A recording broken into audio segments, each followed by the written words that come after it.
There's a young man. I talked to him. I wish I was with you.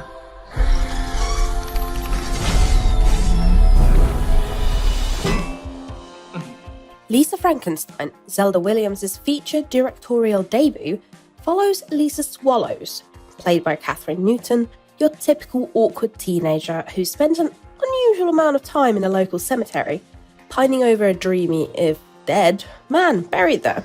She goes there mostly to escape her hellish home life, which includes a too-perfect stepsister, a tyrannical stepmother, and an absent-minded father. The plot really gets going when Lisa accidentally awakens her dream man. Together, they embark on a strange killing spree to make him whole again, and the more they kill, the more confidence Lisa gains.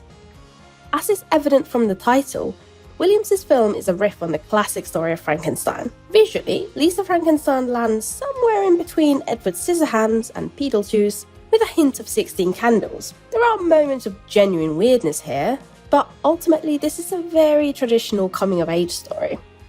The film begins with a funky animation sequence which explains how Lisa's dream man, played by Cole Sprouse, ended up 6 feet under after losing his love. It hints at a film that isn't afraid to take chances, that isn't afraid to have a little flavour to its storytelling. Yet, Lisa Frankenstein constantly plays things a little too safe to be truly memorable. Newton, who was endlessly charming in films such as Freaky and Blockers, carries the film on her shoulders. In her hands, Lisa is both the hero and the villain of the story as she gains the upper hand and takes revenge against those who have wronged her in the past. Newton also brilliantly taps into her more vulnerable side as Lisa experiences unimaginable heartbreak and confronts her past trauma. Sprouse is tasked with a mostly physical performance. He does an amicable job, but is helplessly in Newton's shadow. Carla Gugino, as Lisa's evil stepmother, is a hoot, but she's not given much room to showcase her talents. Aside from Lisa, no one is really awarded any character development. But then again, we're mostly in it for the kills, right?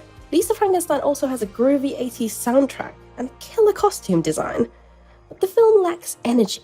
Rated PG-13 in the US and 15 in the UK, Lisa Frankenstein wants to be a full-blooded horror comedy, but can't commit to the horror bit. The kills are frustratingly bloodless, but Williams and Cody still hint at pretty serious themes such as sexual abuse and, well, murder.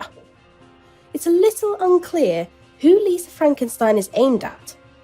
It's a little dark for preteens, but might not have enough action and bloodshed for older audiences. The film shares a lot of similarities with Jennifer's Body, which was also written by Diablo Cody, and has recently been reassessed as a bit of a cult classic. Lisa Frankenstein lacks the sheer boldness of Jennifer's Body, and despite Newton's delightful performance, the rest of the cast don't really rise up to the challenge. Williams' direction is also missing a unique voice. Lisa Frankenstein loses its own identity in a sea of references and homages to other, arguably better films. Cody's dialogue is still sizzling, but Lisa Frankenstein never comes together as it should. Newton works her magic, and she's a magnetic presence on screen, but it's not quite enough to save the film.